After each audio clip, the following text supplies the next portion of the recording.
sa GMA Network Center. Ito ang 24 Oras. Magandang gabi po, Luzon, Visayas at Mindanao. Trahedya ang idinulot ng bagyong Maymay nang puruhan nito ang probinsya ng Benguet bago ito humina bilang tropical depression. Dalawa ang patay ng gumuho ang lupa sa isang bulaluhan sa bayan ng La Trinidad. May iba pang pagguho at pagbaha. Mula po sa La Trinidad, nakatutok live si Marisol Abduraman. Marisol! Vicky Emil, nasa likod ko ang lugar kung saan nangyari ang pagguho kaninang umaga kung saan 2 tao nga ang namatay at isa ang nakaligtas. Ayon sa mga otoridad, particular sa nakausap nating La Trinidad Police, kung tutusin, hindi naman ganun kalapit itong natabunan na kainan mula doon sa paanan ng bundok. Dahil kung tutusin, yung nakikita ninyo dito sa ating likuran na retaining wall, meron pa yan approximately 15 to 20 meters ang layo niyan mula dito sa kainan naman sa ating likuran. Pero sadya lang daw talagang malaki ang volume or tipak ng lupa na bumagsak nung kasagsagan ng malakas na ulan kanina. Matapos ang halos magdamagang pagpapaulan ng bagyong Maymay at Habagat, bangungot ang gumising sa mga taga-barangay Sinan sa La Trinidad, Benguet kaninang umaga. Ang isang bulaluhan kasi parang latag niyupi ng mga bato at putik na gumuho mula sa gilid ng bundok. Tulong-tulong ang mga rescuers sa pag-alis sa mga debris, lalo't may mga natabo ng staff ng kainan habang naghahanda kanina. May isang himalang nasagip at nadala sa ospital, pero ang 2 nilang kasama patay na ng matagpuan. At hindi lang yan ang pagguho sa kebisera ng Benguet. Sa barangay Pugis, gumuho rin ang lupa sa Longlong Road. Wala mang nasaktan, isinara naman sa publiko at mga motorista. Tuloy-tuloy ang isinasagawang clearing operations doon. May pagguho rin ng lupa sa barangay Lubas. Habang sa Gayase Binim Road, tumaas rin ang level ng isang creek dahil sa tuloy-tuloy na ulan. Halos umapaw sa tulay ang rumaragasang tubig na patuloy na binabantayan ng mga otoridad. Ganyan din ang sitwasyon sa Bolo Creek, kaya pahirapan ang pagdaan sa gilid nito ng mga motorista. Binabantayan din ang sitwasyon sa Balili River at mga katabing creek. Ilang puno rin ang binuwal ng malakas na hangin, kaya dahil sa bagyong Maymay, nakataas na ang heightened alerts sa bayan ng La Trinidad. Sa Cannon Road naman sa Tuba, Benguet, nakuhanan ang pagdaos-dos ng mga tipak ng bato mula sa gilid ng bundok. May ilang bahay pa naman ang nakatayo sa paanan nito. Malakas din ang ragasan ng katabi nitong creek. Sa Itogon, Benguet naman, binabantayan ang Ambalangan River kung saan nakapagtala ng pagtaas ng level at malakas na agos. Habang sa lungsod ng Baguio, hindi na madaanan ang Baguio Bawang Road sa Barangay Irisan dahil sa baha. Sa iba pang lugar sa City of Pines, halos mag-zero visibility. Umalakas ang hangin at ulan. Balik tayo dito sa Barangay Silan sa La Trinidad kung saan nangyari ang pagguho. Alam mo, Emil, ang mga oras na yun, meron na actually mga customer na kumakain. Pero buti na lamang at mabilis silang nakatakbo. Pero unfortunately, inabot nga ang 3 trabahador nitong kainan. At yung isa naman na nailigtas sa pahirapang retrieval operation ay patuloy na nagpapagaling sa ospital. May mga inilikas na rin ng mga landslide-prone area dito sa lugar. At ayon kay Deputy Chief of Police ng La Trinidad na si Major Mayomis, round the clock na ang kinalang pagbabantay. Lalo na tuloy-tuloy pa rin ang pag-ulan dito sa area. Emil. Maraming salamat at ingat kayo. Marisol Abduraman. Nagka-landslide din sa Batangas dahil sa habagat na pinalalakas ng bagyo. Baha naman ang namerwisyo sa Cagayan dahil sa malakas na buhos ng ulan. Nakatutok si Mark Salazar. Naantala ang mga klase sa ilang paaralan sa Cagayan matapos pasukin ng tubig ang mga koridor at classroom. Kasunod yan ang halos walang tigil na buhos ng ulan doon dahil sa bagyong Maymay. Lubog sa baha pati ang ibang bahagi ng paaralan. Tuluyan ang sinuspinde ang klase. Sa bayan ng Bagaw, nagkaroon ng pagguho kaya pansamantalang isinara ang ilang kalsada. Sa bayan ng Magsingal sa Ilocos Sur, naglandfall ang bagyong Maymay kaninang 2:00 ng madaling araw.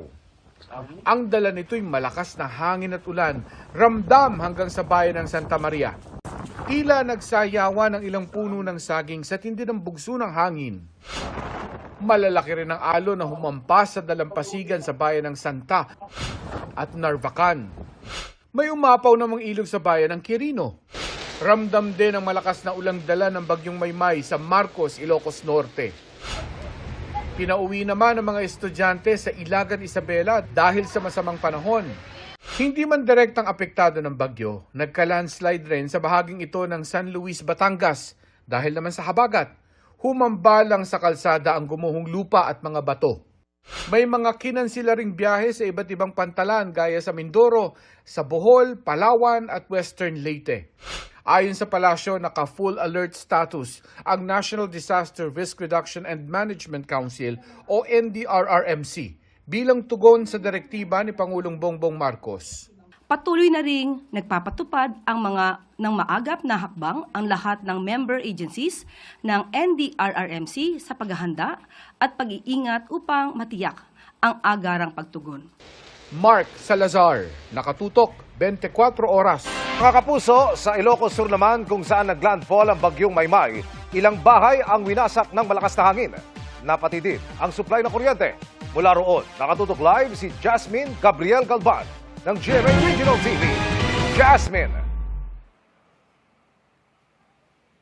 Emil, 8 barangay pa dito sa bayan ng Magsingal, Ilocos Sur kung saan naglandfall ang bagyong Maymay ang wala pa ring supply ng kuryente hanggang sa ngayon. Tuloy-tuloy ang power restoration na isinasagawa ng Electric Cooperative.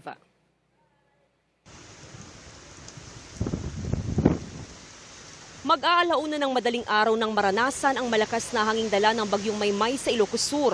Lumaylay ang ilang kable sa kalsada na agad namang inayos. Malakas po yung hangin, ma'am. Lumaylay po yung mga kable. Kable ng internet po to, ma'am. Kaya naayos po namin para may internet po yung mga bahay-bahay po dito. Magdamag na nakabantay ang mga opisyal ng barangay para agad makaresponde sakaling kailanganin. Dahil sa bagyo. Talagang binabantay dyan. Kung sakali mo may problema, di pwedeng makaresponde. Alas 2 ng madaling araw nang maglandfall sa Magsingal, Ilocos Sur ang bagyo. Nasira ang bubong ng ilang kabahayan sa Barangay Puro. Nasira rin ang ilang bangka. Natanggal yung mga bubong, hindi kami nakatulog kasi pumapasok yung tubig. 8 barangay sa bayan ang walang supply ng kuryente. Kagabi lang, ma'am, walang kuryente. Hanggang ngayon, mahirap, ma'am. Panganib kagabi. Kaninang umaga po, marami pong barangays na wala pang kuryente. Pero yung iba po kasi na-restore na. So, bale ngayon as of 12/3 po, mga 8 barangays na lang po yung walang kuryente. Lakas ng agos ng tubig sa ilog, guys, oh. Hanggang tuhod na baha ang naranasan sa Barangay Borono, Tagudin, Ilocos Sur. Humupa rin ng baha matapos ang ilang oras. Tuloy-tuloy ang clearing operation sa probinsya. 67 pamilya ang inilikas sa mga evacuation center. Malakas at matataas pa ang mga alon sa baybayin. Nalubog sa baha ang ilang palayan. Pinakabinabantayan ngayon ng PDRRMO ang Amburayan River. Patuloy kasi ang pagtaas ng antas ng tubig. Ang nakita namin na may pagtaas ng tubig ay nasa yellow and orange warning yung Amburayan River, so yun sa Tagudin or sa malapit sa La Union. So yun yung monitor namin ngayon kasi tumataas pa yung level ng water dito sa Amburayan River. Nakaranas ng malakas na hangin at ulan sa Narvacan, Ilocos Sur. Dahil sa patuloy na pag-ulan, naka-standby pa rin ang kanilang mga rescue equipment sakaling kakailanganin.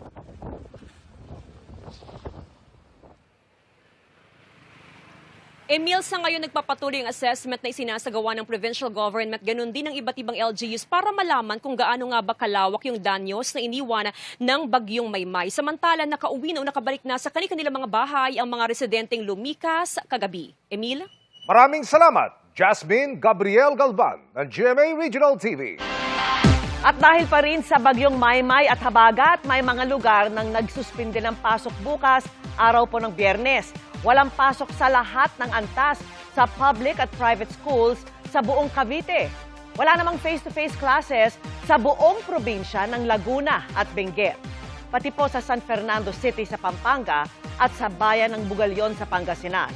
Asynchronous classes at work from home din bukas ang mga taga Don Mariano Marcos Memorial State University sa La Union. Patuloy pong tumutok sa 24 oras at sa GMA News para sa mga anunsyo ng walang pasok. Mga kapuso, tila walang epekto sa ilan ang kasabihang ang basurang itinapon mo, babalik sa iyo. Pahamuli ang idinulot ng mga pagtatapong nahuli kam ng MMDA. Kaya sabi po ng ahensya, Maninikit na sila gamit ang kanilang mga kamera ala NCAP. Nakatutok si Ian Cruz. Kitang-kita sa traffic camera ng MMDA ang lalaking ito na nagbaba ng mga sako mula sa kanyang sidecar at itinatambak sa isang poste sa gilid ng EDSA Olivero sa Quezon City. Maya-maya pa, ang mga laman ng sako ibinubuhos na niya sa gilid ng bangketa. Ayon sa MMDA, basura ang itinambak dito ng lalaki. Bahain pa naman ang bahaging ito ng EDSA. At yan nga ang nangyari. Ilang sandali matapos ang pagtatapon ng basura, kasunod ng pagbuhos ng malakas na ulan. Kaya paalala ng MMDA, itapon sa tamang tapunan ng basura nang hindi magdulot ng perwisyo sa iba. Babala rin nila, walang ligtas sa kanilang mga kamera ang ganitong gawain. Marami na tayong hinuli dyan. Penalties may range from fine to community service. We have 32 cameras na talagang nasa estero lang nilalagay. Identified namin na ito, tapunan talaga to. Alam na ng mga tao na sila ay binabantayan, tumigil na. Ang aming sukatan ay kung gaano karaming mga tao na ang hindi na gumagawa ng pinagbabawal. Ang mga basurang itinatapon sa kung saan-saan, nagdudulot ng pagbabara sa mga drainage at estero na nagresulta ng pagbaha. Kanina sa Vitas Tondo, kahit sa tulay, may mga tumpok ng basura. Sa estero de Vitas, marami ang palutang-lutang na basura na kasamang nahihigop ng pumping station. Hindi lang po mga basura at mga kagamitan ang nakukuha ng MMDA sa pumping station dito sa Vitas Tondo. Kagaya po ngayong araw na ito, nakalulungkot na maging yung patay na alagang hayop ay nahigop po nila dito. Kahapon nga, nasa 8 cubic meters ng basura ang nakolekta ng MMDA sa Vitas Pumping Station. Nadagdagan pa yan ng 4 cubic meters na basura sa maghapon ngayon. Yung mga basura po na itinatapon ng mga tao sa gilid ng kalsada, pupunta po sa inlet natin. Tapos pupunta rin po sa main drainage natin tulad ng Estero de Vitas, mag-iipon-ipon po yan. Tapos pagka yung iba naman pong tao sa pag alam nilang gumalaw na yung tubig, ayun po, naghahagis na sila, hindi na nila po inaantay yung truck ng basura. Ang mahigit 70 pumping station ng MMDA ginagamit para mailabas agad ang tubig ulan at hindi lumala ang baha sa Metro Manila. Pero dahil sa basura, may pagkakataong naantala ang pumping ng tubig tungo sa dagat. Pagka masyadong marami na pong basura, magbabara na po yung mga screen natin saka yung mga bomba. Mapipilitan na po tayong ihinto muna saglit para po madiklag muna yung mga screen. Para pagka nadiklag na po, saka po papa-under ulit natin yung mga pumps para tuloy-tuloy po ang maiwasan ang pagbaha sa Metro Manila. Ian Cruz, nakatutok, 24 oras.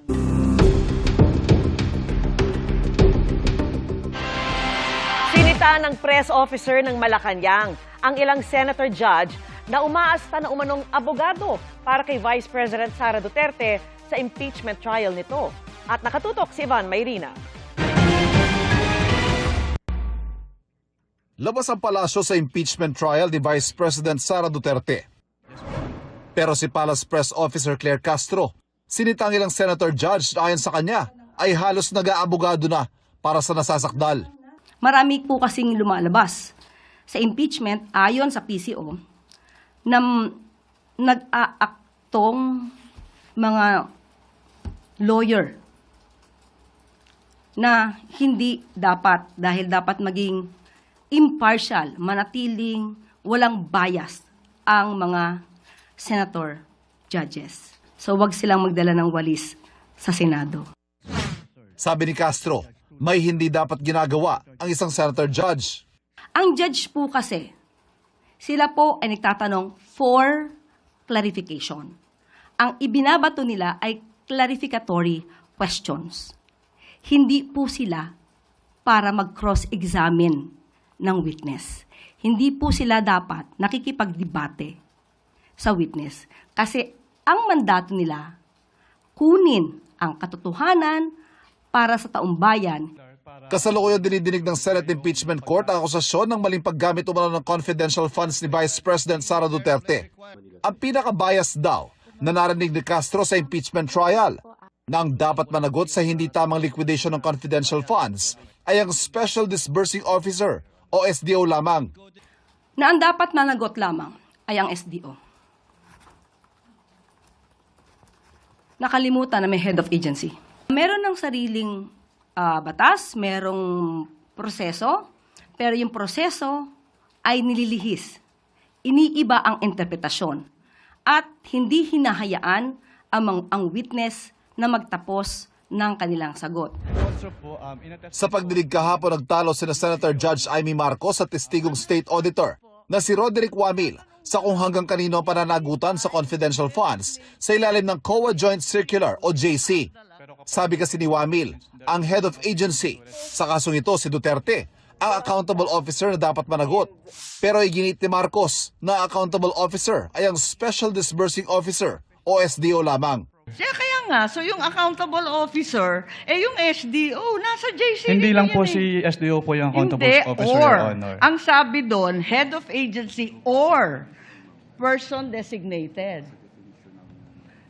Oo, ang liwanag sa definition ng joint circular. Mag-yes or no ka lang, kanina ka pa, inaaway mo ko lagi.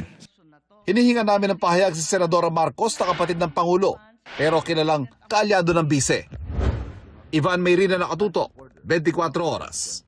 Mga kapuso, binaka pa ni Alex Ayala ng panalo ang nagpapatuloy na ialamin niya sa Canadian Open. Bumawi siya kay Alicia Parks na tumalo sa kanya sa Australian Open nitong Enero. At kasabay ng buwan ng wika, kinausap sa wikang Filipino ang mga taga-suporta. Nakatutok si JP Soriano. Pagpasok pa lang ni Pinoy tennis ace Alex Ayala sa court ng Canadian Open sa Toronto, dumagundong ang hiyawan ng fans na excited manood ng live ng paghaharap nila ni Alicia Parks. Fresh from her historic win sa WTA 500 Mubadala DC Open sa Washington, hype na hype si Ayala sa malakas na sigaw lalo na ng Pinoy fans. Ipinakita ang liksi sa depensa at ang lakas ng kanyang opensa.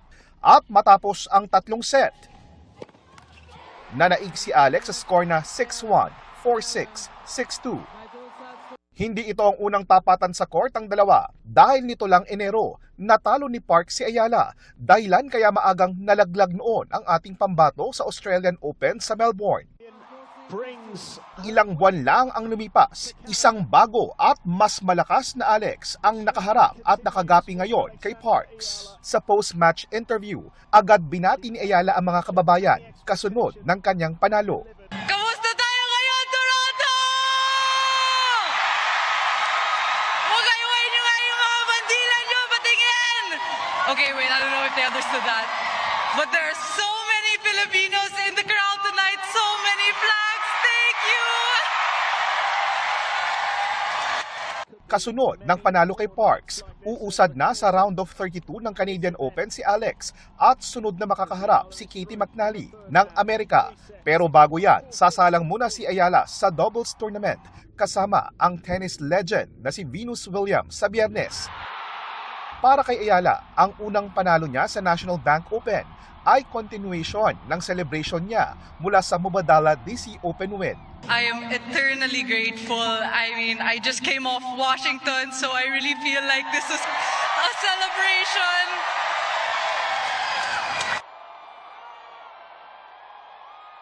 Kaya proud ako din maging Pinoy. Maraming salamat mga kababayan. Mahal ko kayong lahat.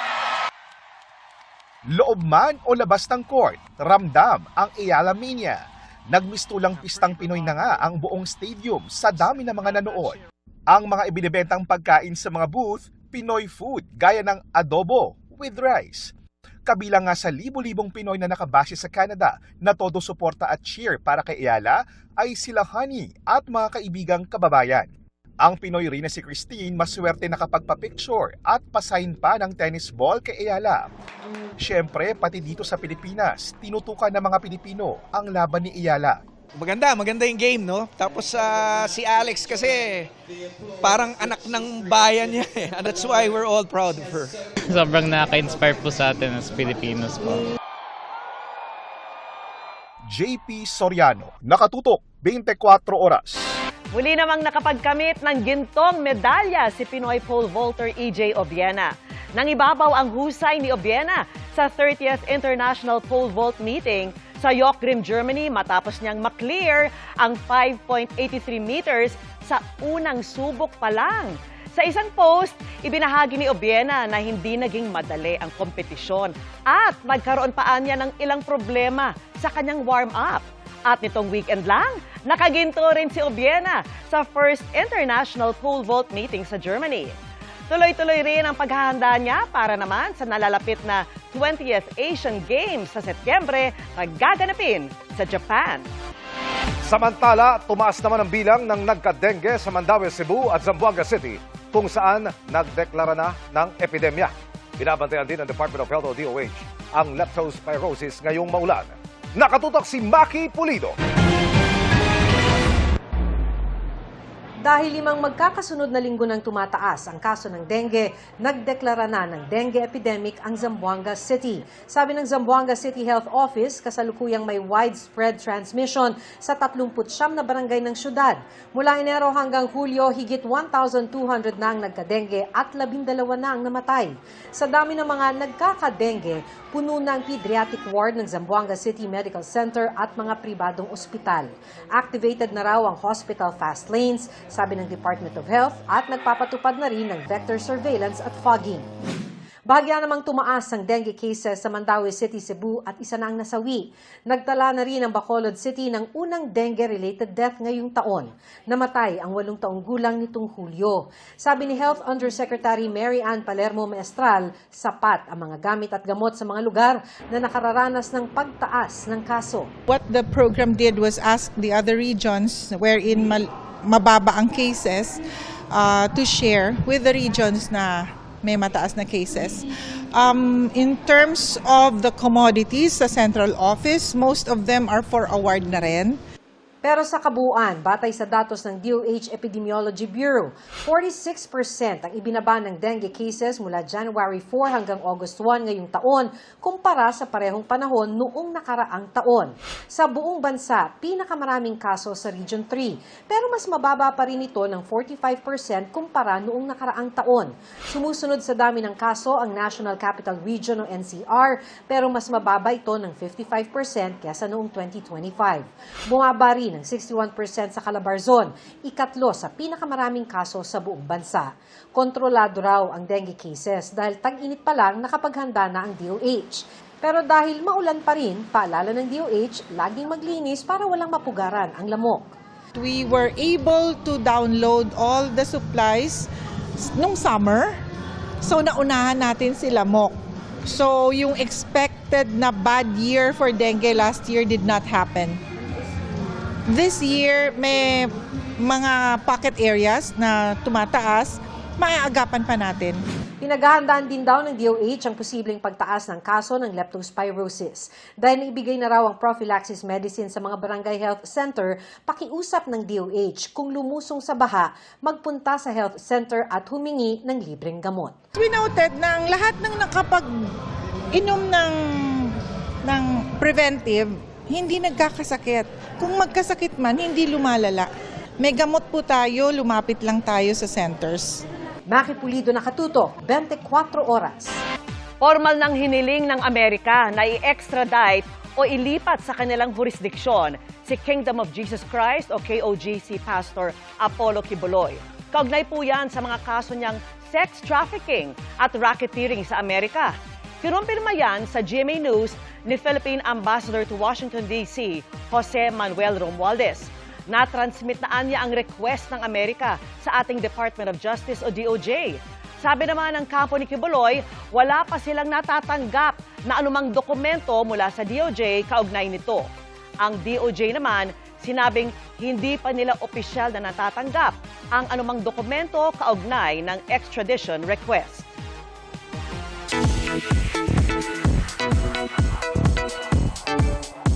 Good evening mga kapuso! One after another ang acting gig ni Vince Maristella na enjoy raw na makatrabaho ang ilan niyang idols. At kahit busy, very disciplined si Vince na maging fit pa rin.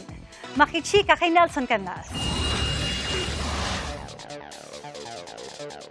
Hindi lang basta committed to staying fit si Sparkle star Vince Maristella.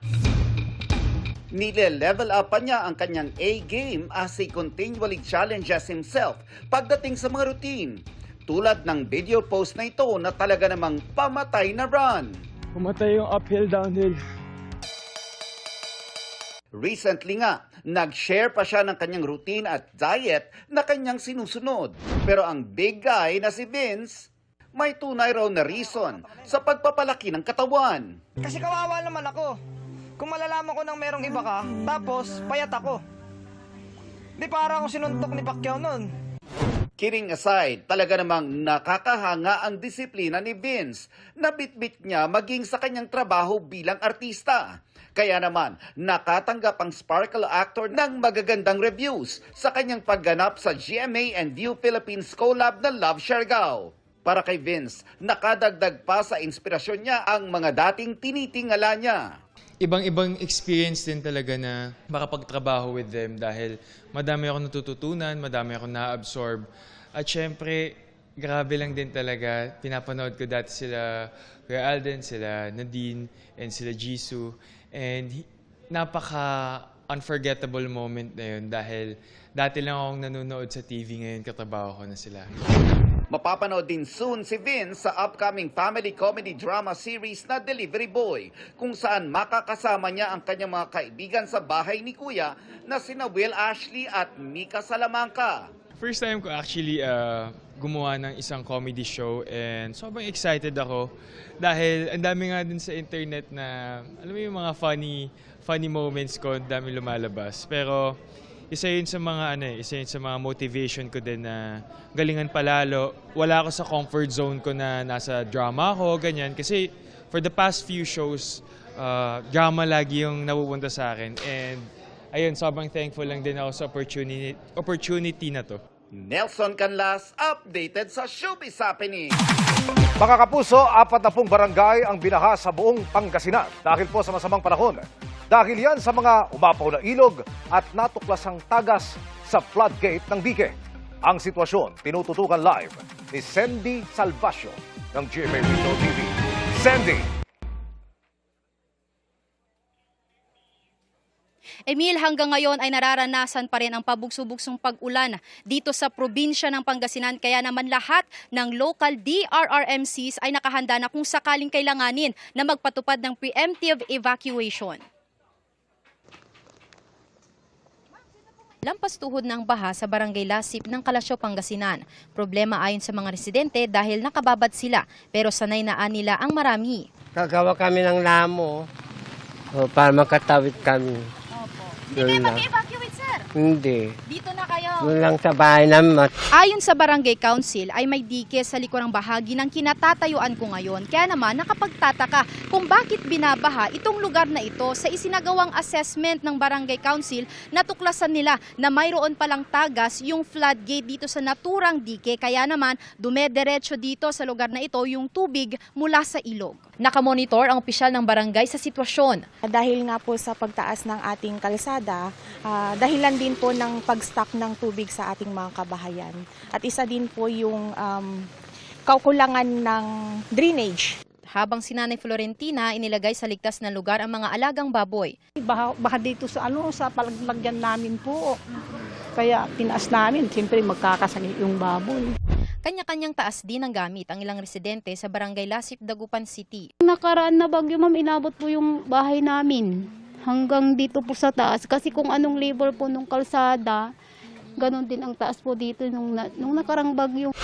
Habang sa bayan ng Mangaldan, binabantayan at iniikutan ng mga tauhan ng munisipyo ang mga barangay na dinadaluyan ng Angalacan River. Tinitignan din namin yung mga irrigation dito na kung minsan ay mga ganitong pag-ulan ay underwater para ma-monitor din po.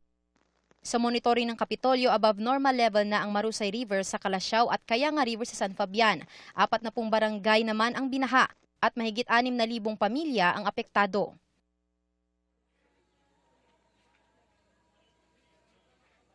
Emil, dito sa Barangay Lasip Chico sa Dagupan City ay abot hanggang bewang na yung tubig baha. Kaya naman yung ilang mga residente ay gumagamit na nitong lamo o balsa na tinatawag natin. At makikita po sa aking likuran, ginagamit nila ito nang sa gayon ay makauwi sa kanilang mga bahay. Makikita rin sa aking likuran, Emil, yung mga residente na abala pa rin hanggang ngayon sa paggawa ng makeshift na tulay na gawa sa kawayan. At sa paglilibot nga natin dito sa kanilang lugar ay talagang pinasok na ng tubig baha yung kanilang mga bahay. At inaasahan nila na kapag magtutuloy-tuloy pa itong ulan ay baka umabot na raw ng lampas tao ang antas ng tubig baha. Kaya yung ilan sa kanila napipilitan na rin po na mag-evacuate sa kanilang mga bahay. Hindi lang yan, Emil, dahil nakataas pa rin ang gale warning sa mga coastal area dito sa Pangasinan at ipinagbabawal pa rin po ang mga water-related activities. Emil.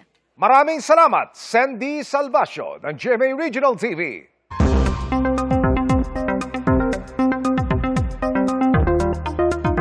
Halos buong araw maulan sa malaking bahagi ng Luzon.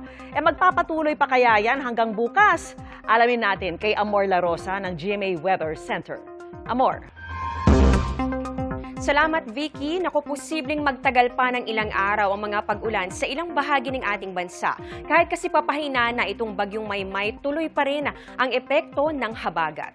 Matapos mag-landfall kaninang alas 2 ng madaling araw sa Magsingal, Ilocos Sur, itong bagyong Maymay, tinawid po nito itong mga kabundukan ng Northern Luzon, kasama po dyan yung Cordillera at ilang bahagi ng Sierra Madre. At dahil po sa interaksyon niyan dito sa lupa ay inaasahan po natin magtutuloy-tuloy yung paghina nito sa mga susunod na oras. Sa latest bulletin ng Pag-asa kaninang hapon, namataan yung sentro nitong bagyong Maymay sa layong 150 kilometers east-northeast ng Ethiague, Isabela. Taglay na lang po nito ang lakas ng hangin na abot sa 45 kilometers per hour at yung bugso naman nasa 70 kilometers per hour. Kumikilos po yan pa east-southeast sa bilis na 35 kilometers per hour.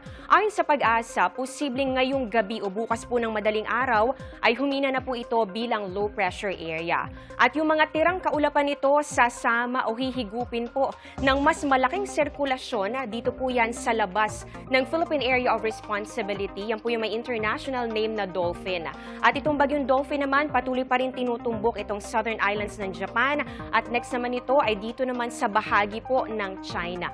Sa ngayon, habang hindi pa naman LPA ang bagyong Maymay, may nakataas pa ring wind signal number 1.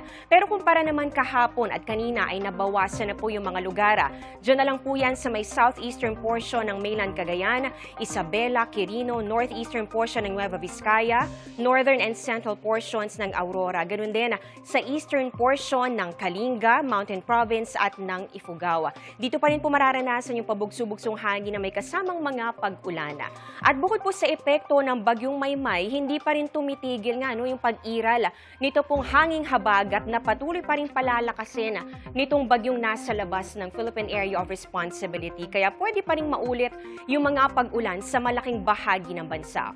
Base nga sa datos ng Metro Weather, umaga pa lang bukas, posible na po yung mga pag-ulan lalo na sa Ilocos Provinces, La Union, Pangasinan, Zambales, Bataan, ganoon din po dito sa iba pang bahagi ng Central Luzon, NCR, pati na rin po sa Calabarzon, ganoon din dito sa ilang bahagi ng Mindoro Provinces at ng Bicol Region. May mga malalakas sa pag-ulan pa rin tayong nakikita, kaya meron pa rin pong banta ng mga pagbaha o landslide. Magtutuloy-tuloy pa rin po yung mga pag-ulan, pagsapit po yan ng hapon at kasama na rin po dito itong iba pang bahagi ng Luzon. At para naman sa mga taga Metro Manila, maulap at mataas pa rin po ang tsansa ng ulan mula bukas po ng umaga at pwede pong maulit o magpatuloy po yan sa hapon at kahit nga po nakikita natin, pwede pong magpatuloy sa gabi. Kalat-kalat na naman ang mga pag-ulan po ang mararanasan. Dito po yan sa may Antique, Aklan, ganun din sa may Negros Island Region at sa Eastern Visayas. May mga pag-ulan na rin sa Mindanao, pagsapit po yan ng hapon pero mga panandalian at mga kalat-kalat din. Pero mga kapuso, ayon po sa Pag-asa, pwedeng magtuloy-tuloy yung mga pag-ulan dala ng habagat hanggang weekend o pwede nga na by early next week pa, lalong-lalo na po dito sa Luzon, kaya tutok lang sa updates. Yan muna ang latest sa ating panahon mula sa GMA Weather Center. Ako po si Amor La Rosa, serbisyong totoo ng GMA News. Sa kasagsagan ng ulan kahapon, bumagsak po ang isang puno sa isang kalsada sa Marikina habang may dumaraang mga sasakyan. Pakanan sa JP Rizal Avenue, ang isang sasakyan nang makunan ng dashcam nito ang pagbagsak ng isang akasya. Tinamaan ang truck sa kabilang linya at nasagasaan naman ang isa pang AUV. Wala mang nasaktan, nagdulot naman ito ng mabigat na traffic. Ayon sa isang barangay official, matandang puno na ang bumagsak kaya marupok na ito. Susulat ang barangay sa Department of Environment and Natural Resources o DNR para ipasuri ang kondisyon ng mga puno sa JP Rizal Avenue.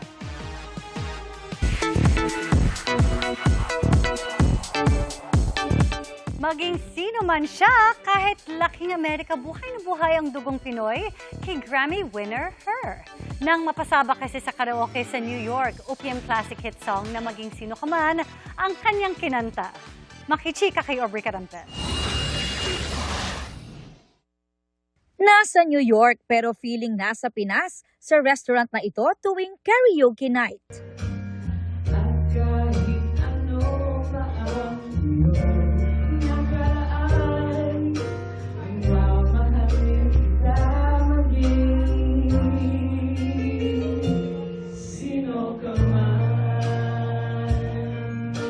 Pero wait, looks familiar ang kumakanta ng OPM hit song na Maging Sino Ka Man.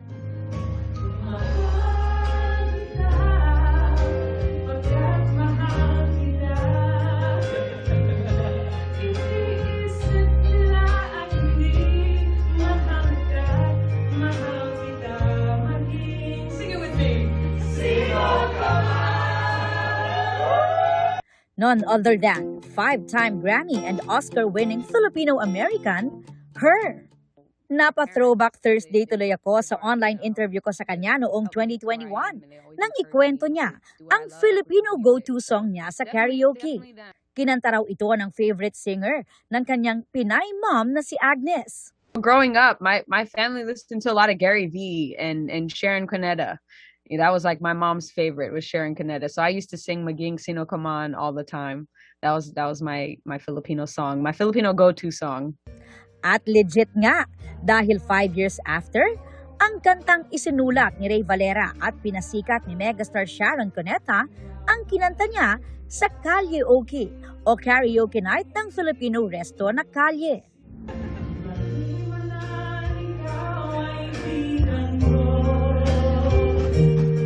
Pinusuan syempre yan ng mga Pinoy nang i-post online. At may comment pa mula sa panganay ni Ate Shawi na si Casey Concepcion. Relate ang marami sa Pinoy bonding na ito. Nakwento sa akin ni her ay isa sa kanyang Filipino core memory bukod sa pagkain ng kanyang favorite Filipino dishes. It's karaoke, it's my grandpa, getting lasing and and it's just fun, just talking, eating a lot of sinigang and kare-kare. Aubrey Carampel, updated sa Showbiz Happening. Nagkarambola ang 4 na sasakyan sa Antipolo City dahil sa hindi nakapagprenong jeepney. Isa po ang sugatan. Nahuli kamyan sa pagtutok ni EJ Gomez. Mabilis ang takbo ng mga sasakyan sa Marcos Highway, Barangay Mayamot, Antipolo City, pasado 1:00 ng hapon nitong Miyerkules, nang biglang lumipat ng linya ang isang jeep at mabilis na bumuntot sa nasa unahang van. Sa bilis, tinamaan ng jeep ang kaliwang likurang bahagi ng van, pero dire-diretso pa rin ang takbo. Sa isa pang CCTV video, ang jeep sumalpok na sa mga nakahintong sasakyan sa stoplight. Bumangga siya dun sa MPV. Yung MPV naman, tumama naman doon sa tricycle. Then tricycle, tumama naman doon sa van. So, 4 na vehicle ang involved. Ako din sa driver na wala ng preno. Pumutok po yung sa hose niya, sa preno po. Naisip ko po kanina, kung ibabangga ako sa tao, makakapatay po ako. Kaya ginawa ko, sa mga sasakyan ko na lang po binangga. Nagdulot ng matinding trapiko sa lugar ang insidente.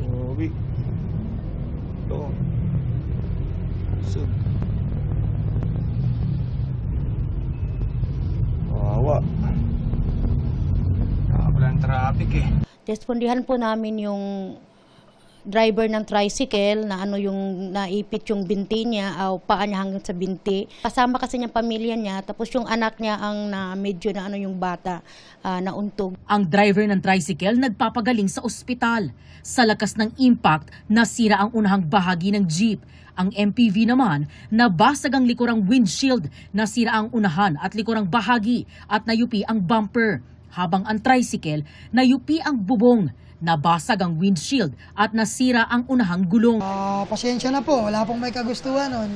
Hindi ko po sinasadya, humingi po akong kapatawaran. Ayon sa pulisya, nagkaareglo ang driver ng jeep at mga driver ng mga nabangga nitong sasakyan.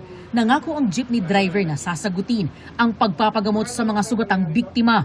Gayon din ang pagpapagawa ng mga nasirang sasakyan. EJ Gomez, Nakatutok, 24 Oras. Wala nang duda sa kapangyarihan at jurisdiction ng Kongreso sa impeachment ni Vice President Sara Duterte.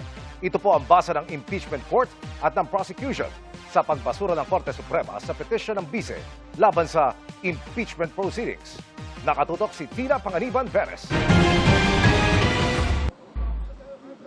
Ngayong dinismiss na ng Supreme Court ang petisyong kumwestiyon sa impeachment proceedings noon sa Kamara, sinabi ngayon ng Senate Impeachment Court na lubos o absolute na ang jurisdiksyon ng Korte sa impeachment trial ni Vice President Sara Duterte. Ang impeachment court na raw ang tanging may hawak ng kapangyarihan para litisin at desisyonan ang kaso. Hindi raw naging bahagi ang Senado ng anumang petisyong isinampa sa Supreme Court laban sa Kamara. At hindi minana ng impeachment court ang anumang legal disputes doon at hindi rin naman ito lilitisin ng korte. At dahil fully insulated o ganap na hiwalay ang impeachment court sa anumang nangyari sa Kamara, magsisimula ang korte sa tinawag nitong blank slate. Pasanin daw ng prosekusyon na patunayan ang kanilang mga akusasyon. At sisiguruhin naman ng korte na mabibigyan ng due process si Duterte alinsunod sa garantiya ng saligang batas na ang nasasakdal ay ipinagpapalagay na inosente. Wala raw itong magiging ibang batayan kundi ang konstitusyon, ang kanilang mga panuntunan, ang batas at ang ebidensya na ihaharap sa korte. Para naman sa prosekusyon, malinaw sa kanila ang ibig sabihin ng desisyon ng Supreme Court. So what the Supreme Court decision settled is the forum. So what's clear now is that the proper forum is now the impeachment court. So if the Vice President has answers, she must present them here, before the impeachment court. If she has evidence, she must show it here. Matatanda ang pinadedeklara ni Duterte at grupo ng mga abogado bilang unconstitutional ang mga ginawang pagdinig at proseso sa Kamara para ma-impeach ang bise. Pero sabi ng Korte Suprema, moot na ang usapin o wala nang saysay para magbigay pa ito ng ruling dahil hindi na ito makakaapekto sa issue ngayong nasimulan na sa Senado ang paglilitis. Ito po'y bilang pagpapatibay sa exclusive power ng House of Representatives to initiate all cases of impeachment. Pagpapatibay sa exclusive power naman ng Senado to try and decide all impeachment cases. I hope that with this decision of the Supreme Court, sana natapos na yung mga issues na ibinabato kaugnay ng naging proceeding ng Justice Committee. Sinisikap naming kuna ng reaksyon ang mga abogado ng bise, pero wala pa silang tugon. Tina Panganiban Perez, Nakatutok, 24 Oras. Nasa kote ng kanilang mga kabaro ang 2 pulis Caloocan na iligal umanong nagbebenta ng mga baril at bala. Nakatutok si June Veneracion. Nakasuot pa ng PNP uniform ang isa sa 2 pulis Caloocan nang mahuli na iligal umanong nagbebenta ng mga baril sa entrapment operation kaninang umaga. Mga kapwa pulis din mula sa Caloocan City Police Station ang umaresto sa 2. Ito, bago rin, nagsusuot ng police uniform and actually a policeman in committing a crime. I-dismiss ko yung policeman. not only for criminal case but an administrative case, corresponding administrative case shall be filed. Nakuha sa kanila ang 6 na baril, kabilang ang mga government-issued firearm at mga bala. Iniimbestigahan kung saan nila nakuha ang mga binebentang baril at kung meron pa silang ibang kasabwat. Na-recover din natin yung kanilang personal cellphone. Those cellphone will be subjected for digital forensic. From there, makikita po natin kung matagal na po nilang ginagawa ito, sino-sino pa ang mga kasamahan nila sa operasyon na ito. Wala pang pahayag ang mga naarestong pulis. Nakatakda silang sampahan ng reklamong illegal sale at illegal possession of firearms. June Veneracion, Nakatutok, 24 Oras. Pinangay ng rumaragasang tubig ang isang senior citizen na tumatawid sa spillway sa Rodriguez, Rizal. Ang pagsagip sa kanya sa pagtutok ni Jamie Santos. Sa CCTV footage ng Barangay San Rafael sa Rodriguez, Rizal, kitang sabay na tumatawid sa spillway ang 2 lalaki na yan. Pero napag-iwanan ng isa, nakapansin-pansing nahirapan sumulong dahil sa malakas na agos ng tubig. Makalipas ang ilang sandali, nawalan ito ng balanse, natumba at tuluyang inanod ng rumaragasang tubig. Ilang metro rin ang layo ng inanod sa biktima mula sa bahaging kanyang tinatawiran. Agad namang nagkasa ng rescue operation ng Barangay San Rafael, katuwang ang Municipal Disaster Risk and Reduction Management Office o MDRRMO. Bago tuluyang lapitan ng biktima, nagtulong-tulong munang magkabit ng mga lubid ang mga rescuer upang magsilbing safety line laban sa malakas na agos ng tubig. Nahihirapan lang po dahil kasi kahit sabihin mo may part na mababaw, yung malalim, doon yung talagang malakas na current ng agos ng tubig. Doon po kami nagtulong-tulong, tumawag na rin po sa MDRMO, additional salvavida, mga lubid po. Habang nakaalalay ang mga rescuer sa lubid, naghagis din sila ng stretcher, salbabida at life vest hanggang sa marating ang biktima. Napakahirap pong itawid at abot po ng tinatawag naming salbabida, yung mga equipment po ng BDR at saka ng MDR, ng local government. Rumuspende rin po at nagamit po namin mga lubid na pang-rescue po dito po sa amin sa spillway. Ilang minuto ring nakipagbuno ang mga rescuer sa rumaragasang tubig bago tuluyang maiahon ang 64 anyos na senior citizen. Ayon sa barangay, nawalan ng malay ang biktima, ngunit ligtas naman matapos mabigyan ng paunang lunas bago isinugod sa ospital. Kapag sinabing bawal, huwag na po nating subukan kasi isa lang ang buhay. Hindi na natin maibabalik kung sakaling may nangyaring masama. Jamie Santos, Nakatutok, 24 Oras. Tinawag ni Vice President Sara Duterte na pagbali ng batas ang ilang nagaganap sa impeachment trial laban sa kanya. May pahaging din siya sa Kamara at sa magkasamang pag-upo sa rostrum ng 2 senador. Nakatutok si Darlene Kai. Sa panayam kay Vice President Sara Duterte, nagpakawala siya ng batiko sa kinahaharap niya ngayong impeachment trial. Napaka-klaro naman yung bending the law dyan sa impeachment na yan. Ang sabi niya, bending the law o pagbali ng batas. Third impeachment. Kabilang sa mga pinatungkulan niya ang question niyang impeachment proceeding sa Kamara. Petisyong ibinasura na ng Korte Suprema dahil moot na ang issue. Pati na ang magkasamang pag-upo sa rostrum ni na Senate President Sherwin Gatchalian at Presiding Officer Senator Cheese Escudero sa kanyang impeachment trial. Simula pa sa House of Representatives hanggang sa pagkakaroon ng 2 tao na nakaupo doon sa, ano man tawag dyan, stage or rostrum or elevated platform. Hindi na kailangan guluhin ang impeachment dahil magulo na siya sa bending the law. Tumangging magkomento si Duterte sa pagbasura ng Korte Suprema sa kanyang petisyong kumwestiyon sa proseso ng Kamara sa pag-impeach sa kanya. Pero naghayag siya ng pagkatuwa sa ipinapakitang performance sa kanyang defense team. Nagpapasalamat lang talaga ako dahil merong mga abogado na tinanggap ang aking kaso at they are diligent and passionate enough to defend me. Ayon din sa bise, narinig daw nila na may iniyahan ng kaso ang National Bureau of Investigation.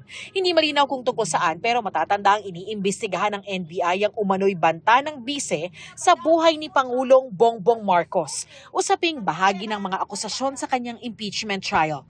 Naghahanda na raw ang kanyang abogado kung meron mang kasong isasampa. Dili naman siguro nakatingaladan sa nakita nato no sa mga kadaghan-daghan nag-file nila og kaso sa, as I said, mga tao nga dili musunod kay BBM. Darlene Kai, Nakatutok, 24 Oras. Humingi ng paumanhin ang Schools Division ng Davao City kasunod ng viral online na insidente kung saan maririnig po ang pangungutya at pagmumura ng ilang mag-aaral kay Pangulong Bongbong Marcos. Nakatutok si Sandra Aguinaldo. Usap-usapan ang isang tagpo nang dumalaw si Pangulong Bongbong Marcos sa Davao City noong July 28.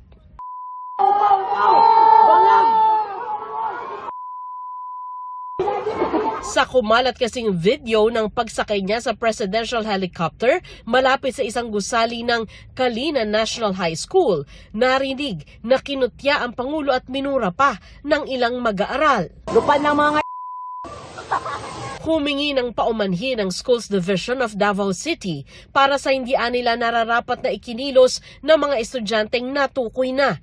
Hindi nila kinukonsinte ang kanilang inasal na hindi umano sumasalamin sa itinataguyod na pagpapahalaga ng mga paaralan sa respeto, disiplina at responsibilidad.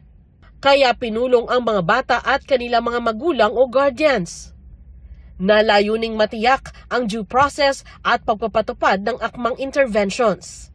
Ayon sa DepEd Order No. 006 Series of 2026, bawal ang pagmumura at malalaswang salita sa loob ng school premises maging sa online platforms. Written reprimand at pagpapatawag sa magulang ang parusa sa una at ikalawang paglabag. Hanggang 5 araw na suspensyon naman sa ikatlo.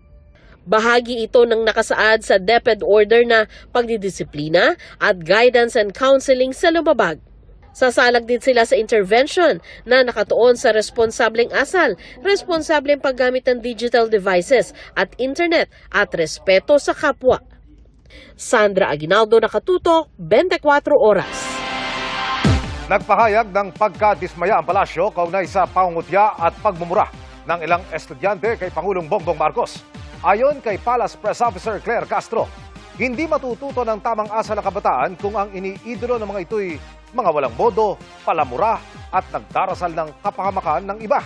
Ikinalulungkot daw ng palasyo na sa eskwelahan pa nangyari ang insidente. Paghimok nila, ibalik ang decency o yung pagiging disente sa ating bansa at huwag pabayaan ang mga kabataan. Mahigit kalahating milyong pirma na po ang nakalap ng ilang grupo para iprotesta ang itinatayong tech hub ng Pac Silica sa Tarlac. May abiso na umano ang Bases Conversion and Development Authority na hanggang Desyembre na lang sila sa project site. At nakatutok si Mariz Umali. Sinisimula na ang Pac Silica project sa New Clark City sa Capas, Tarlac. Kahit ayon mismo sa gobyerno, ay pinaplansya pa ang ilang detalye nito, kabilang ang pagbili sa mga lupang magiging bahagi nito, na tila pambabarat para sa mga nakatirang maaapektuhan. Kasama nilang humarap kanina ang ilang progresibong grupo. 30 pesos kada square meter lang anila ang alok na bayad o 300,000 pesos kada ektarya. Wala pong katumbas ang 30 pesos per square meter. Hindi pa nga makakabili ng isang order na goto. Hindi ito sapat para matumbasan ang kanilang pamumuhay ayon sa mga humarap na magsasaka. Maraming magsasaka po ang mga umiiyak ngayon dahil sa mga proyektong itinatayo po ng mga BCDA. Ngayon, isa pa po na dumating ang Pac Silica. Yung mga tao na nakatira sa amin, ay yun lang po ang pinagkukuhanan nila ng kinabubuhay. Ang lupa ay katumbas ng buhay. Kapag inalis ang mga magsasaka at katutubong, unti-unti mo na sila o biglang papatayin. Ang giit noon ng gobyerno, walang maapektuhang mga katutubo sa Pac Silica. Ang proyekto pong ito, una-una ay nakatitulo na sa BCDA. So it's a public land. Na po, wala po ancestral domain title doon. Pero sabi ng katutubong si Apong Pen, meron silang mga dokumento at larawang magpapatunay na matagal na silang naninirahan sa lugar na sasakupin ng proyekto. Kabilang sa mga maapektuhan ay ang libingan ng kanilang mga ninuno. Panahon pa po ng Kastila ito. Hawak po namin yan. Pinakita po namin sa NCIP, sa BCDA, para kami at ipatunay na kami talaga ay lihitimong taga doon po kami. Pero nakatanggap na umano ang ilan sa kanila ng abisong umalis na mula sa Basis Conversion and Development Authority o BCDA. Meron po ko silang binibigay na sulat na ganito. Hanggang December na lang kami. Sa parehong sulat ay inaanyayahan din sila makipagdialogo. Sa taya nila, halos 3,000 pamilya ang maapektuhan ng proyekto, kaya nangangalap sila ng lagda kontra Pax Silica. Ang pinagsama-sama naming mga nakalap na pirma, lagpas 526,000 na. At patuloy na lumalaki. Reaksyon ng palasyo. Sa mga lahat ng pumirma dyan, we hope na nung pumirma kayo ay alam nyo ang detalye patungkol dito. Hindi sila muwang, hindi sila mangmang sa kung ano ang Paxilica. Sana alam nila talaga kung ano ang nilalaman ng agreement na ito. Sa Kamara, 2 kongresista na ang nag-high ng resolusyon para maimbestigahan ang Pax Silica at epekto nito. Pagtutol ito at pagtigil sa proyektong Pax Silica. Kasama na rito yung paglalahad sa lahat ng impormasyon kaugnay sa Pax Silica. So yung demand ng transparency. Plano ring talakayan sa Senado ang issue sa proyekto. Mariz Umali, Nakatutok, 24 Oras. Nagpabaha ang malakas na ulan sa ilang bahagi ng Metro Manila kanina gaya po sa Parañaque. At kakambal niyan, syempre, bigat na traffic. Ang sitwasyon doon, tinutukan live ni Oscar Oida. Oscar! Yes, Vicky, sa mga sandaling ito ay muli nang nadadaanan itong bahaging ito ng Dr. Santos Avenue matapos itong maparalisa kanina, bunsod ng baha. Tinati ang mag-aalas 2 ng hapon kanina nang halos maparalisa ang daloy ng trapiko sa lugar matapos itong bahain bunsod ng malakas na buhos ng ulan. Ayon sa mga taga rito, umabot daw ng hanggang hita ang baha maski mga maliliit na truck ay di umubra sa taas ng baha. Dahilan para maging sakit ng ulo ng mga motoristang natenga sa lugar. Mabilis siyang tumaas talaga. Kapag tuloy-tuloy po yung pagbuhos ng ulan, pataas pa rin po siya ng pataas. Ngayon, pag tumigil po naman yung ulan, nagsusubside po siya pero hindi agad siya madaluyan ng mga light vehicles or yung mga two wheels na tulad ng motorsiklo. Pero yung mga passable naman po, yung mga malalaking truck. Kung may mga natuwa man, yun ay yung ilang mga bata sa lugar na ginawa ng paliguan ang binahang kalsada. Naglalaro po yan kada ba dito, naglalaro po sila eh. Sinasaway ba sila? Kahit sawayin sir talagang yung mga bata ginagawang laruan to pagka bumabaha talaga yung area. Halos ganito rin ang naging sitwasyon sa isa pang bahagi ng Sukat Road sa may palabas naman ng expressway. Pero gaya ng dito sa kinaroroonan natin, humupa na rin ang baha sa naturang lugar at muli ng passable sa lahat ng mga pangkaraniwang sasakyan.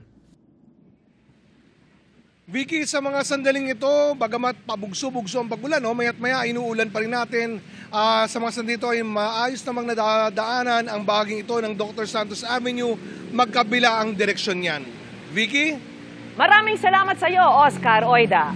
At ito na nga, nadagdagan pa ang mga lugar na nagsuspinde ng pasok bukas. Walang pasok sa lahat ng antas sa mga pampubliko at pribadong paaralan sa Marikina, probinsya ng Abra, pati sa bayan ng Santa Cruz sa Occidental Mindoro. Dagdag po yan sa mga una nang nag-anunsyo ng suspensyon ng pasok at alternatibong class at work arrangement dahil nga sa epekto ng bagyong Maymay at Habagat. Patuloy pong tumutok para sa mga bagong anunsyo.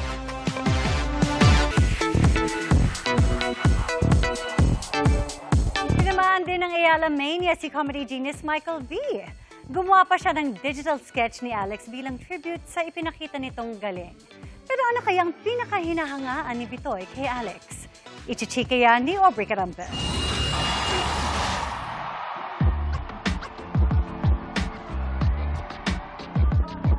Matapos ang historic win ni Alex Ayala sa Mubadala DC Open, sunod-sunod ang pagbibigay papuri para sa Pinay tennis champion. Isa na rito, si Kapuso comedy genius Michael V na gumawa ng artwork bilang tribute kay Alex. 15 minutes lang daw ginawa ni Bitoy ang digital sketch na ito na ipinost niya sa kanyang Instagram dahil napabilib daw siya kay Alex. Napamura at napaiyak ako talaga dahil napakalaking achievement nung nagawa niya para sa, well, not just for herself, kundi para sa bayan natin. Nakaka-proud talaga. Minsan na rin daw nahilig sa larong tennis si Bitoy at kanyang misis. At malaki rin daw ang epekto ni Alex sa pagpapalaganap ng interes ng mga Pilipino sa sports. Kahanga-hanga rin daw ang ipinapakitang pagpapahalaga ni Alex sa mga sumusuporta sa kanya, lalo na sa Filipino fans. Kaya nga yung pasasalamat niya, syempre ramdam mo talaga na tagos talaga sa puso, wholeheartedly, pagka nagbibigay siya ng speech, yung pasasalamat niya sa mga supporters. Ang digital artwork, umani rin ang paghanga mula sa fans dahil sa husay ng pagkakaguhit ni Bitoy. Basta yun lang gusto ko sabihin, Alex Ayala, I'm so proud of you. And yung ginagawa mo para sa sport at para sa bayan, medyo nakakakilabot na nga. Ganun na yung feels. At para naman daw sa fans ng Kapuso sitcom na Pipito Manaloto tuloy ang kwento, may mapapanood daw na fresh episodes sa Sabado. Tuloy-tuloy pa rin ang paglago ng negosyo ni Pepito at paglago ng televiewers natin. Kaya maraming salamat. Talagang hindi kayo humihinto. Parang yung motto at yung kasabihan ni Alex Ayala. So, thank you so much sa inyo.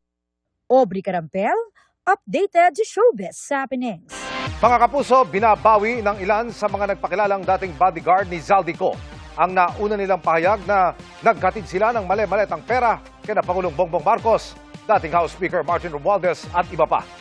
Nakatutok si Marie Zumali.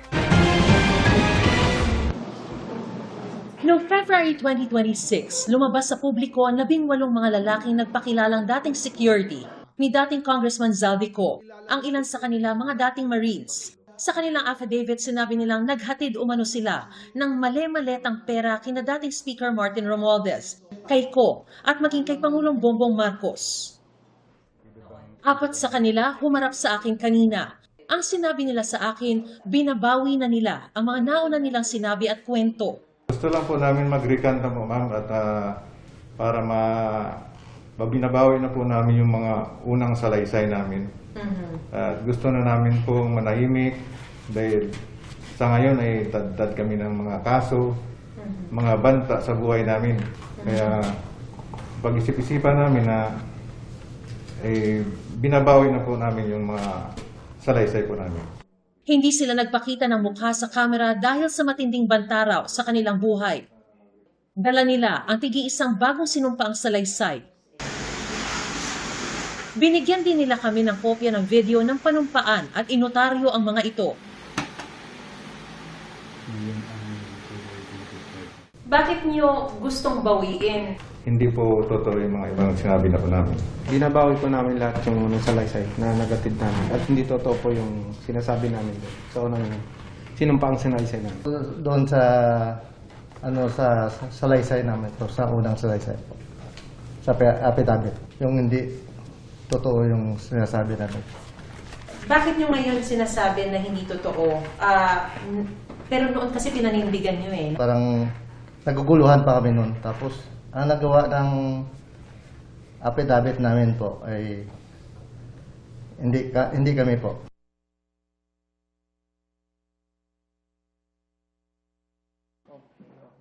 Sa kanilang bagong affidavit, sinabi nilang binabawi na nila ang nauna nilang mga aligasyon laban kina Marcos, Romualdez, Ko at iba pa. Pumirma lang sila sa joint affidavit dahil sa pangakong pera. Una kasi dyan, ma'am, may mga pangako po sa amin. Tulad ng pinansyal na sinasabi nila po na pwede na po kayong hindi magtrabaho ng 2 taon. Tapos meron pa kayong security sa pamilya niyo. Kapalit ng ano? Kapalit po sa ginawa namin na joint affidavit ko. 3 sa humarap sa akin ngayon, pumirma ng affidavit sa Office of the Ombudsman na ginagamit ngayon sa investigasyon kay Romualdez at iba pa. Pero kwento nila, nang humarap raw sila sa ombudsman, pinilit silang pumirma sa sinumpaang salaysay na gawa na rin daw. Tinakot daw silang sasampahan ng patong-patong na kaso. Ang affidavit daw nila ngayon, sila mismo ang nagsulat at walang namilit. 2 buwan na raw pinag-iisipan ng mga tinaguriang Maleta Boys na ito na bawiin ang una nilang mga salaysay hanggang sa maging buo na raw ang kanilang loob at i-execute ang mga bagong affidavit 2 linggo na nakalilipas. Anila, nag-iisip na rin daw ang iba pa nilang mga kasamahan na pumanig sa kanila. Patuloy na kumukuha ang GMA News na reaksyon mula sa Ombudsman at kay Attorney Baligod na unang nagpakilala sa grupo ng mga sundalo. Mariz Umali, Nakatutok, 24 Oras.